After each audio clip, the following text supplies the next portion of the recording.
Buenos días, muchas gracias por la invitación. ¿Qué impresión? Porque ya pasó el lunes, el martes, ya estamos miércoles, el hecho execrable, esta masacre sucedió en el BRAE en el día domingo. ¿Qué impresión tiene de cómo va el trámite de las acciones en una coyuntura política difícil porque estamos a menos de 2 semanas del proceso en segunda vuelta?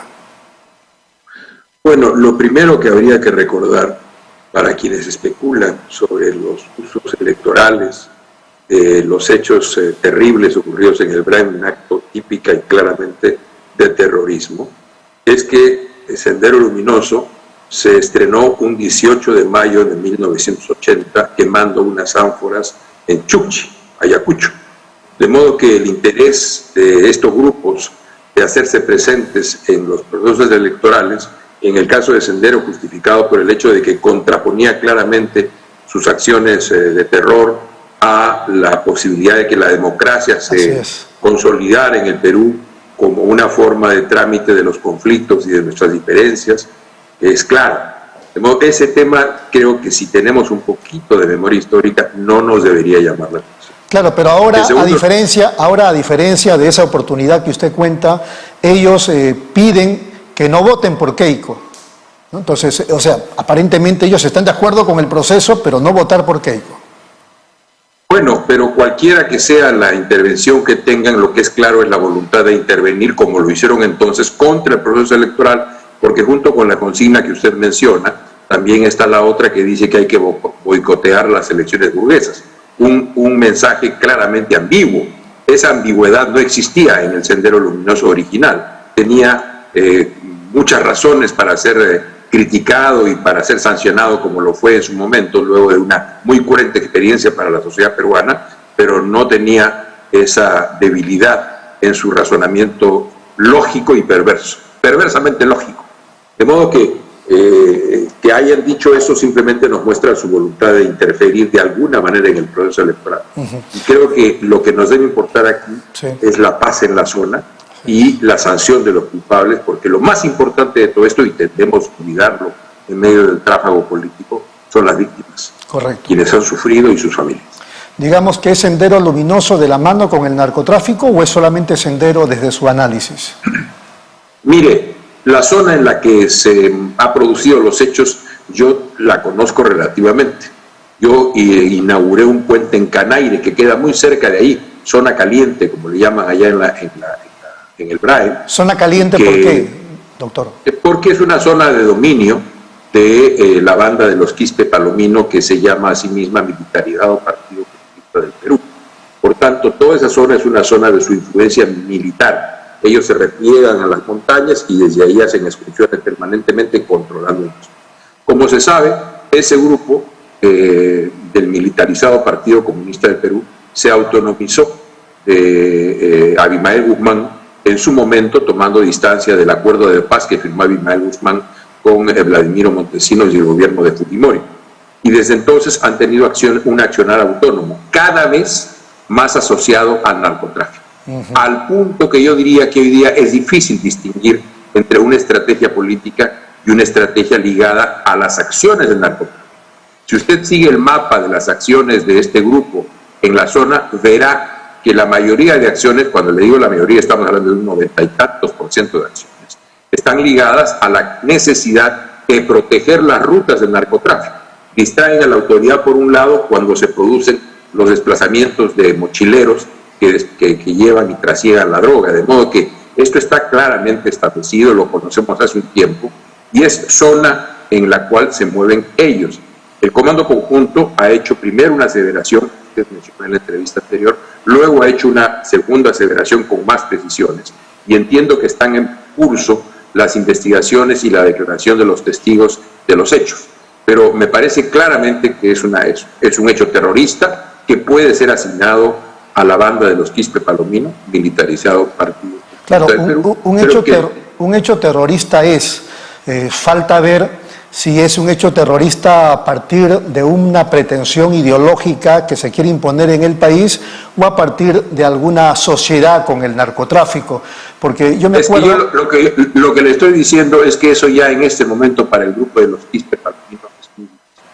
Sí, por momentos se le corta, no logro escucharlo por momentos, pero decía yo, el caso de Pablo Escobar en Colombia, por ejemplo, cuando desarrollaba el terrorismo con los coches bomba, los niños que utilizaba para matar a más gente, etcétera, etcétera, ¿no? Las bombas en los edificios, etcétera. Entonces, claro, son los remanentes de Sendero o es el mismo Sendero en sociedad con el narcotráfico, pero además, por lo que le entendí, incluso este grupo de los Quispe Palomino no solamente digamos, apoya el narcotráfico, sino que ellos mismos también han desarrollado un papel de narcotraficantes.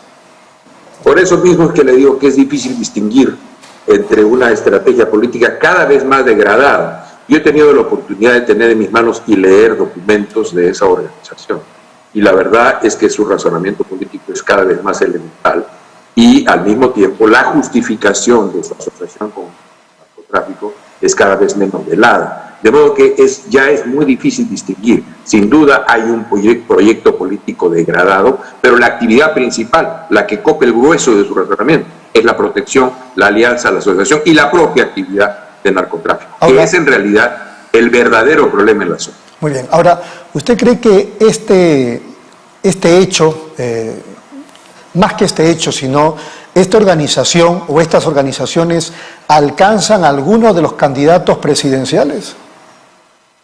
Mire, he visto el debate ulterior a los hechos. Mi primer desagrado es que las primeras reacciones de los partidarios de ambos bandos, de algunos partidarios de ambos bandos, ha sido olvidar por completo a las víctimas y olvidar por completo lo que están sufriendo familias en la zona. Ese es el tema principal. Hay 16 peruanos, algunos niños, niñas muy pequeñas, muertos. Eso es lo principal. Lo que yo he visto en primeras reacciones, lamentablemente, es la justificación.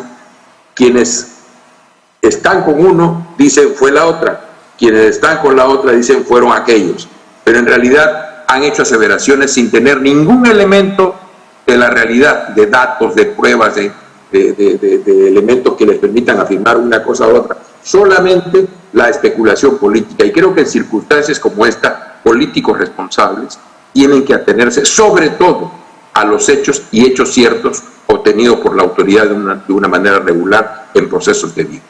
Todo lo demás abunda y lo que hace es generar una situación de confrontación y polarización que al país no le conviene. Debemos todos, y no debemos retasear en eso ni un milímetro, todos debemos condenar esa acción de terror. Así es. Sin ninguna duda. Perfecto. Entonces, ¿usted recomendaría a los votantes acaso que no decidan su voto a partir de los luctuosos sucesos del Brain? Mire, yo creo que el razonamiento del votante es muy complejo y la verdad que yo no me atrevería en este momento a indicarle de qué manera debe votar. Lo que sí puedo decirle es que nos tenemos que atener a los hechos, que tenemos que tener información cierta, que tenemos que derivar nuestros juicios de la realidad. Muy bien. Para terminar, en 2 minutos más, doctor Jorge Nieto, ¿qué impresión tiene usted de los dos candidatos? Es una situación pues harto difícil, ya estamos a poco menos de 2 semanas del proceso electoral. ¿Cómo los ve usted? ¿Qué perfiles ve a los dos candidatos? Mire, estamos llegando al bicentenario de la República. Yo fui candidato en la primera vuelta como congresista. Agradezco a mis votantes, no logré ingresar al Congreso, más de 31,000 votos, estoy muy agradecido por él. Yo luché en esa primera vuelta porque llegáramos a este escenario. Un escenario en donde están confrontados los actores de la polarización. Y lo que nos garantizan ambos, más allá de su voluntad, es más polarización. En un caso o en otro, lo que estamos discutiendo son las formas de la crisis. Lo he dicho de una manera metafórica.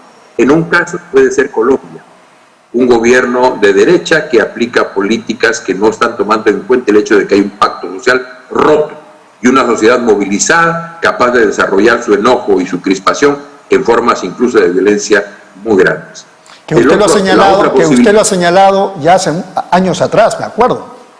Lo vengo diciendo hace 3 años, pero lamentablemente no tengo la elocuencia suficiente como para que la sociedad peruana me escuche.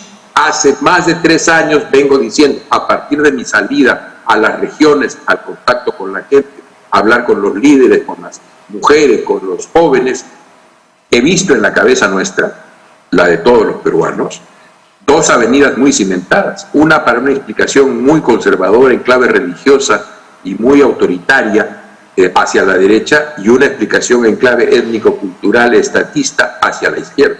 Y luchando contra eso, yo he perdido, porque finalmente el escenario que se nos plantea por delante es un escenario de confrontación y polarización entre estas dos opciones. Por lo tanto, creo que al final... Por lo tanto, le decía, Pedro Castillo es consecuencia de... ¿En qué sentido? En el sentido de que lo han hecho mal, se han portado mal, por decirlo de algún modo, los que nos han gobernado, y entonces, digamos, sale el radicalismo. Pero mire, a diferencia de otros momentos, estamos hablando de votaciones exiguas. ¿Cuántos votos tuvo el señor Castillo? 18% de votos válidamente emitidos, 11% de votos emitidos, 8% del universo total. Yo recuerdo, y lo mismo pasa con la señora Fujimori, más grave aún, 13 votos de los válidamente emitidos, 6 votos del total de los votos emitidos y un porcentaje mucho menor de los votos del total, del universo total de votos.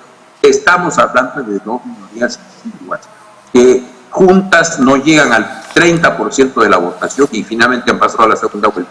Es la democracia, es lo que la gente ha decidido, hay que aceptarlo. Que lo aceptemos no significa que lo compartimos.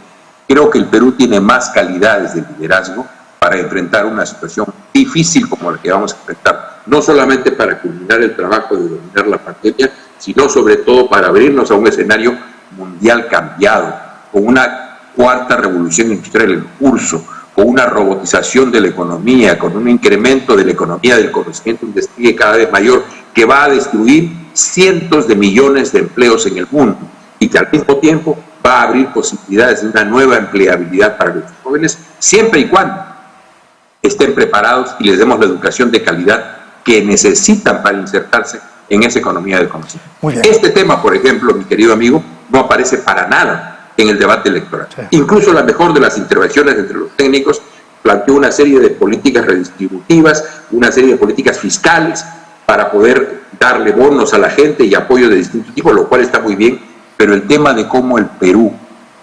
construye más riqueza en un mundo en donde se despliega la economía del conocimiento, ni siquiera ha sido planteado en el debate político general. Ya no digo de los técnicos solamente, en el debate político general.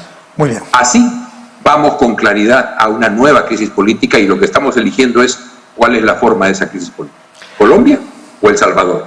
Bueno, hay que ponerle velitas a los santos. Señor Nieto, ha sido muy